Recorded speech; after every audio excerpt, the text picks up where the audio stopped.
अस्सलामुअलैकुम, welcome back. Ali computer teacher हाजिर है MS वर्ड के एक न्यू टॉपिक के साथ। जैसा कि सबका वीडियो में हमने इंसर्ट टेबल के बारे में सीखा था, आज हम टेबल के बकिया टॉपिक को डिफ़ाइन करेंगे।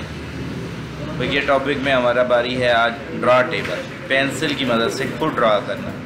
ये टेबल बहुत कम यूज़ होता है, लेकिन अगर हमें ज़रूरत हो तो हम इस ड्रा टेबल के बटन पर क्लिक करेंगे तो हमें वो एक पेंसिल की सूरत में हमें पेंसिल दे देगा।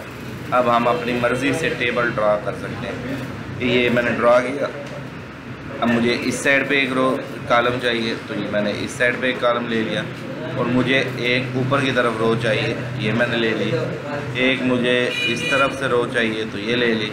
और इन दोनों के दरमियान में चाहिए, तो ये मैंने। तो ये यानी कि कस्टम होता है, अपनी मर्ज़ी से आप ड्रा कर सकते हैं। अगर आपने लाइन गलती से कोई गलत लगा दी है और आपने उस लाइन को मिटाना है, तो ये रेज बॉर्डर मौजूद है, इसकी मदद से भी आप इसको मिटा सकते हैं। ठीक है, ये ऐसे करके आप इसको मिटा सकते हैं। इस कॉर्नर को टच करेंगे तो ये लाइनें मिटती हैं। और अगर आपने फिर यूज़ करना है तो ये ड्रॉ बॉर्डर की लाइन मौजूद है, इसकी मदद से आप लाइनें लगा सकते हैं। तो ये बहुत कम जगहों पे यूज़ होता है। जहाँ ज़रूरत हो, ऐसी जगह हो जहाँ पे टेबल इंसर्ट करना मकसूद ना हो, तो वहाँ पे हम insert table draw table on करें और उसकी मदद से टेबल को इंसर्ट करें। तो ये था हमारा ड्रा टेबल। इसी तरह एक और इसके साथ एक टॉपिक है हमारा लास्ट में, क्विक टेबल। क्विक टेबल कहते हैं बने बनाए, टाइम बचाने के लिए बने बनाए फॉर्मेट्स में टेबल। जो भी आपको अच्छा लगे, यहाँ से एक टेबल पर क्लिक करें, हमारा टेबल ऑन हो जाएगा।